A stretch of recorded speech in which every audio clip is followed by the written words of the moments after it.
All right, welcome. Today, we're diving deep into the financial side of shellfish farming. We're going to break down what it really takes to turn a passion for the water into a business that actually pays the bills. So let's get right to the big question, the one every single aspiring farmer asks. Can you actually make money doing this? I mean, it's one thing to love the work, but can it sustain you? Well, the answer lies in a little something called return on investment, or ROI. Okay, let's unpack this. Think of ROI as the financial report card for your farm. It's a super simple, powerful number that tells you exactly how much money you're making for every dollar you put in. Honestly, it's the most important metric for really understanding if you're succeeding. Now, before we even start dreaming about profits, we've got to get real about what you'll have to spend just to get off the ground. These are your startup costs, and they form the investment part of that ROI equation. And here they are, the big financial hurdles you'll face right at the beginning. You've got to secure your water lease, navigate all the permits, buy the cages, the bags, the buoys. It all adds up fast. This is the foundation of your whole operation. You know, some of the most critical choices you'll make happen way before a single shell ever hits the water. These decisions will have a huge impact on your farm's bottom line. It's not just about farming shellfish, it's about farming the right shellfish the right way. So you're looking at a classic trade-off here, right? On one hand, you've got oysters. They can fetch a really nice premium price. On the other hand, you've got mussels, which grow incredibly fast and can get you to market way sooner.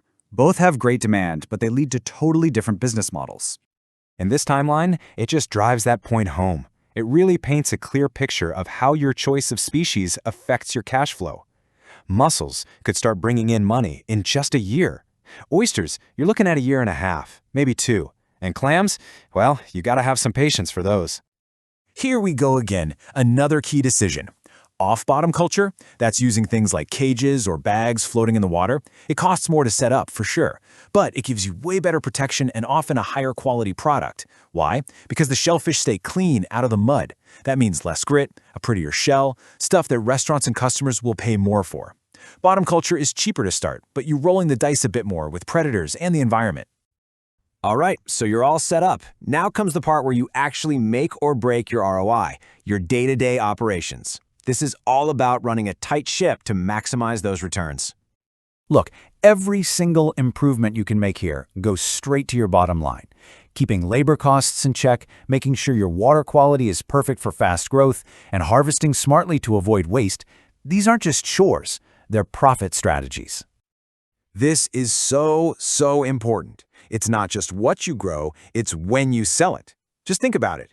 Oyster demand goes through the roof around the holidays, right? If you can time your harvest to hit that peak, you can get a much better price for the exact same product. And then there's the question of where you're going to sell your product. You've got options. Selling directly to people at a farmer's market, you'll probably get the highest price per oyster, but selling to a wholesaler, that gives you volume and a reliable check. A really smart play is often to diversify and use a few of these channels. Okay, we've got all the pieces of the puzzle. Our startup costs, our big operational choices, our market strategy. Let's put it all together.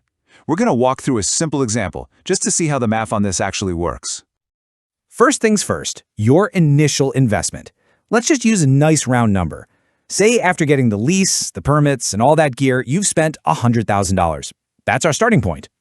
Now, fast forward. The harvest was great, you sold everything, and the money's coming in. Your total revenue, all the cash that came in the door, is $150,000. So, how do we figure out your actual profit? It's pretty simple, really. You take the money you brought in and subtract the money you spent to get started. That gives you what you truly made. And in this case, that leaves us with a net profit of $50,000. That's awesome. But what does that 50 grand actually mean as a return? For that, we need one last step. This right here. This is the magic formula. You take that net profit, you divide it by your original investment, and you multiply it by 100 to turn it into that clean, easy-to-understand percentage. And there it is, 50%. A 50% return on investment. What that means is for every single dollar you put into this farm, you got that dollar back plus an extra 50 cents in profit.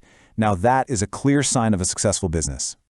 So, what's the big takeaway here? Your return on investment, it isn't about luck. It's the direct result of the choices you make, what you farm, how you farm it, and how efficiently you run your operation. When you manage all those things carefully, shellfish farming can be an incredibly rewarding business. So the only question left is, how would you build yours? Want to raise healthy, profitable shellfish without beginner mistakes? Get How to Raise Shellfish by Gerard, your step-by-step guide to successful shellfish farming. Link below.